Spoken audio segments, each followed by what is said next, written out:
Plot summary of Areopagitica. By John Milton. Milton begins his written speech for the liberty of unlicensed printing in England with a quote from The Suppliants, a play by the Greek tragedian Euripides. This is true liberty when free-born men having to advise the public may speak free, Milton quotes. What can be juster in a state than this? Milton addresses his speech to the High Court of Parliament, which in 1643 passed a licensing order that mandated no book, pamphlet, or paper shall be henceforth printed, unless the same be first approved and licensed by such. Milton is fervently opposed to Parliament's order, at least the part that requires pre-publication licensing. He supports the portion of the order that preserves justly every man's copy to himself, and argues that the utmost bound of civil liberty is attained only when complaints are freely heard, deeply considered and speedily reformed. He begins with a look at censorship through the ages and asserts that the type of pre-publication censorship mandated by Parliament's licensing order, a law Milton describes as an authentic Spanish policy of licensing books, was not seen until after the year 800. Until then, Milton contends, books were ever as freely admitted into the world as any other birth. The issue of the brain was no more stifled than the issue of the womb. Indeed, Milton contends, pre-publication licensing was born from the most anti-Christian council, and the most tyrannous Inquisition that ever inquired. Of course, Milton is referring to the Roman Catholic Church and the Spanish Inquisition, and he is speaking directly to an overwhelmingly Protestant parliament. The inventors of pre-publication censorship, Milton says, be those whom ye will loath to own. Books and ideas weren't censored in biblical times to such an extent either, Milton argues, unless they were found to be heretical or defamatory. The English Parliament meant to suppress books they considered bad or evil, and Milton asserts this is not only impossible but an affront to God as well. God uses not to captivate under a perpetual childhood of prescription, Milton writes, but trusts man with the gift of reason to be his own chooser. Furthermore, good and evil are inextricably linked, within books and in man, so they are impossible to sort asunder. Milton claims it was from out the rind of one apple tasted, that the knowledge of good and evil as two twins cleaving together leapt forth into the world. And perhaps this is that doom which Adam fell into of knowing good and evil, that is to say of knowing good by evil.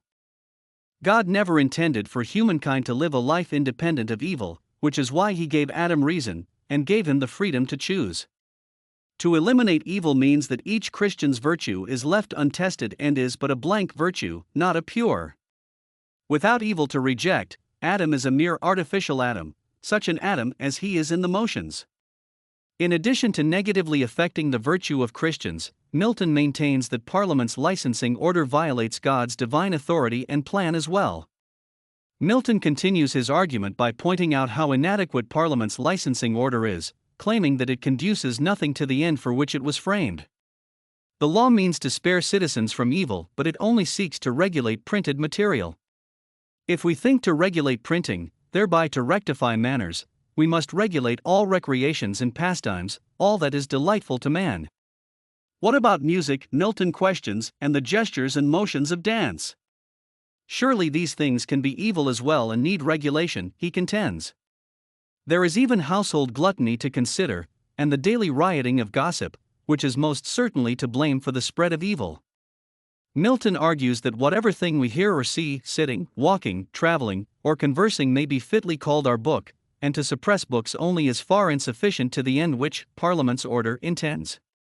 One cannot remove sin by removing the matter of sin, Milton posits. Books cannot be suppressed without the fall of learning, Milton also claims, which too hinders and retards the importation of our richest merchandise, truth. According to Milton, both faith and knowledge thrives by exercise, and suppressing books hampers this exercise. Truth, the product of study and knowledge, is compared in Scripture to a streaming fountain. If her waters flow not in a perpetual progression, they sicken into a muddy pool of conformity and tradition. Parliament's licensing order does just that, Milton claims, by controlling and mandating what is read and learned. A man may be a heretic in the truth, and if he believe things only because his pastor says so, or the assembly so determines, without knowing other reason, though his belief be true, yet the very truth he holds, Milton warns, becomes his heresy. Milton contends that truth came once into the world with her divine master, and was a perfect shape most glorious to behold. But truth did not retain its original shape, Milton claims, and the lovely form of virgin truth was hewed into thousands of pieces, and scattered from the four winds. Pursuit of knowledge is searching for bits and pieces of scattered truth, but all the pieces are yet to be found and likely never will be, till her master's second coming, Milton says. Additionally, Milton cautions, when truth is bound, as it is by Parliament's order, she speaks not true, but instead turns herself into all shapes, except her own. It is not impossible, Milton contends, that truth may have more shapes than one, and he implores Parliament to lend equal weight to all shapes of truth, and not fall again into a gross conforming stupidity which is more to the sudden degenerating of a church than many subdichotomies of petty schisms. Of course, Milton maintains, he cannot think well of every light separation of the church, and while he argues for more Christian beliefs to be tolerated, rather than compelled, he does not mean to tolerate popery and open superstition, which as it extirpates all religions and civil supremacies, so itself should be extirpate. While Milton argues against the pre-publication censorship of books, he supports the censorship and full eradication of the Catholic Church.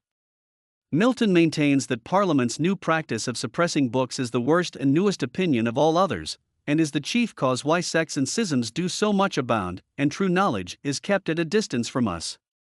He claims to know that errors in a good government and in a bad are equally almost incident, and he entreats Parliament to redress willingly and speedily what hath been erred in the passing of the licensing order of 1643.